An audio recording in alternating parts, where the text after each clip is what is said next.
Les génies tutélaires sont des créatures divines, comme nous. Ils sont des hypostases de la mère Père primordiale. C'est une énergie d'elle-même qu'il a déposée dans chaque génie tutélaire. Ce sont des entités du monde supérieur. Et leur vie est indépendante de la nôtre. Elles ne dépendent pas de nous. Mais nous nouons des relations avec elles, avec eux plutôt, pour qu'ils nous accompagnent et qu'ils accompagnent notre descendance.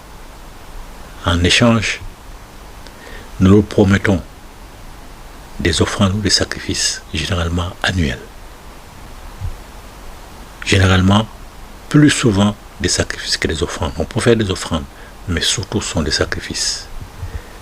La différence entre offrande et sacrifice est qu'offrande ne nécessite pas diffusion de sang. Ce sont des produits de la terre, généralement. Mais ça peut être aussi des habits, tout ce qu'on veut. Tandis que le sacrifice nécessite une effusion de sang. Volaille ou animaux à quatre pattes. Donc on se met d'accord avec les génies tutélaires. Tous les ans, on actualise la relation qui nous lie par ce sacrifice-là. La seule chose qu'il y a, c'est que quand on oublie de tenir la promesse faite par nos ancêtres, d'actualiser la relation, d'actualiser l'alliance par des sacrifices, ils commencent à réagir, à nous donner des punitions, notamment en rendant notre vie difficile, rarement jusqu'à la mort ou à la folie, pour nous faire prendre conscience de la réalité. Il se peut que là où les entités qui est ou sont sur vous aient établi une alliance avec certains de vos ancêtres, telle une malédiction qui poursuit la postérité en cette présente vie.